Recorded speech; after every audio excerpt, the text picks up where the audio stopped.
So if you're asking yourself, what is a read? Firstly, start off by having a definition of a read.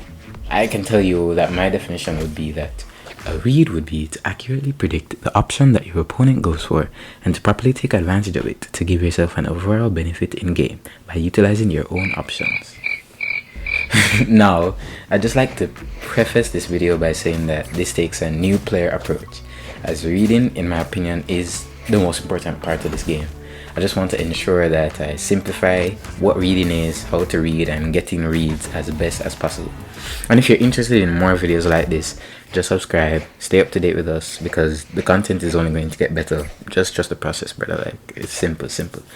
But anyways though, if you're thinking or saying something like, this doesn't make sense, I can't just predict someone in a game, well, simply put, I kinda don't care. I don't care, but you know, you're wrong anyways, because that's exactly what reading is in Brawlhalla, in any sport, in a game, like in chess. If anybody's ever played chess, if you ever played a sport like basketball, that's what reading is, as simple as that.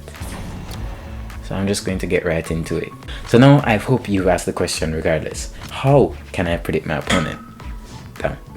Because in Brawlhalla, you'd have what I'd like to call options.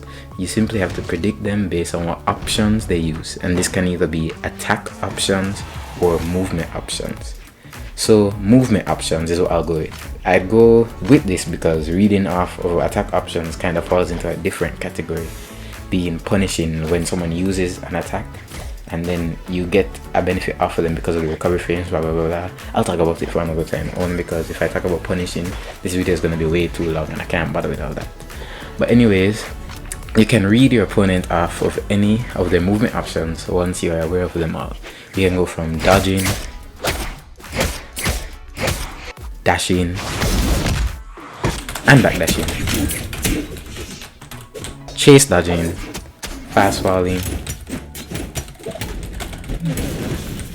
and jumping, which is also recovery as well, but that's still a jump. But anyways, I'll start off by just talking about reading a person's jumps. So yeah, let's say you have an opponent who jumps a lot, especially after you hit them.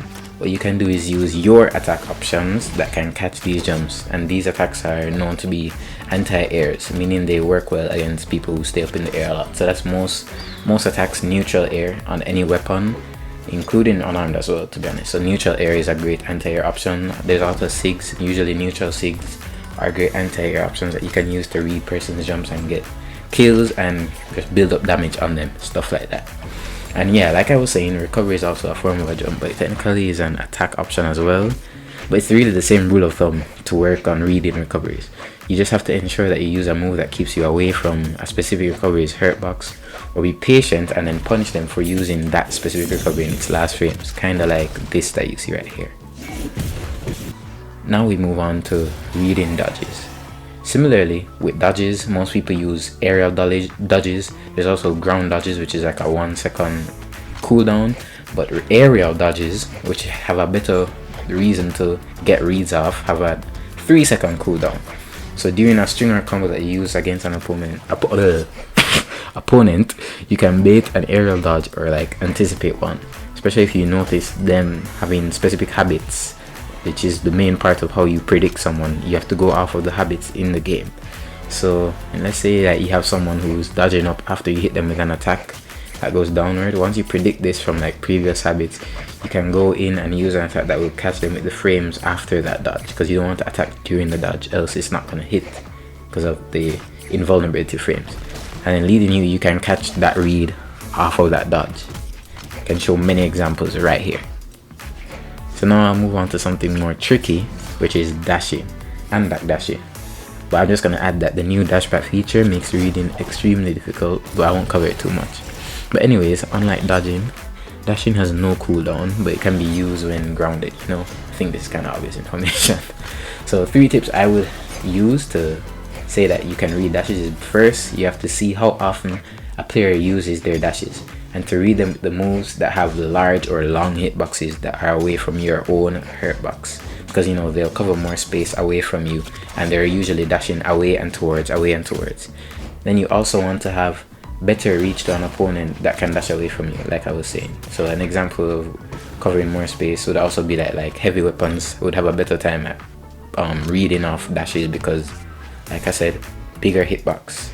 And then finally, for my own reason to help explain this, I use my own dashes or chase dashes to cover more space to get closer to the opponent to ensure I can actually punish their own or read off of their own dashes. So like say I dash forward and use a neutralize on spear, stuff like that.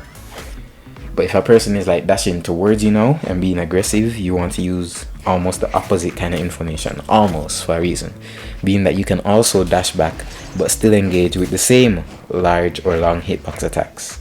Again, this will kind of, you know, cover your space of them trying to gain closer distance with you. A great example would be, like I said, spear, also axe or lance neutralite, maybe even scythe or hammer sidelight. Those will help you to cover the space between them dashing forward and backward, so that you can, you know, get the whichever read you need to get off of using those initial attacks.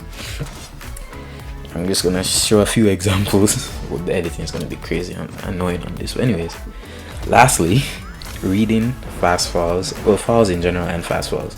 But fast falls can also be the most tricky and also the easiest. It just depends on your situation in game. Let's say you have an opponent that uses all or most of their jumps and dodges in the air, and then they fast fall quickly to reset. You can just boom, kill them.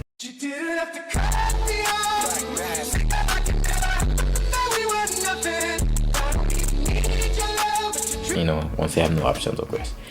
There are effortless amounts of options that you can use to read them, like I was saying, and then predict what they do next. Fast falling is easy. It goes similar to jumping, using the different anti-air options, or like I said, wait until they touch the ground, like right at the moment that they touch the ground to use an ice attack. Just make sure you know whether or not they will dodge, if they have their dodge, things like that. I don't really know what else to cover in reading. Reading is such a large thing in Brawlhalla, but I just want to make as simple as possible. And I know I'm not a pro player, neither is anyone else on this channel, but we've all been playing Brawlhalla consistently, so I know this is valuable information for any new players or players who are just looking for this kind of information.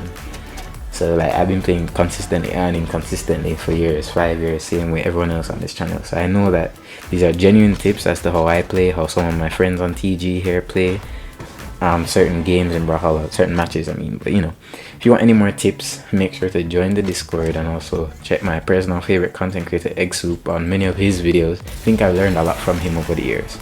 And then there's also like videos on how to read dodges and stuff like that, but I'm not gonna talk too much. I just wanted to make a quick video, but also a good one, you know, quality over quantity, whatever. Anything can be a read. Happy reading. I don't know what else I'm gonna say. So if this is the end, this is the end. I won't talk too much. Just take care.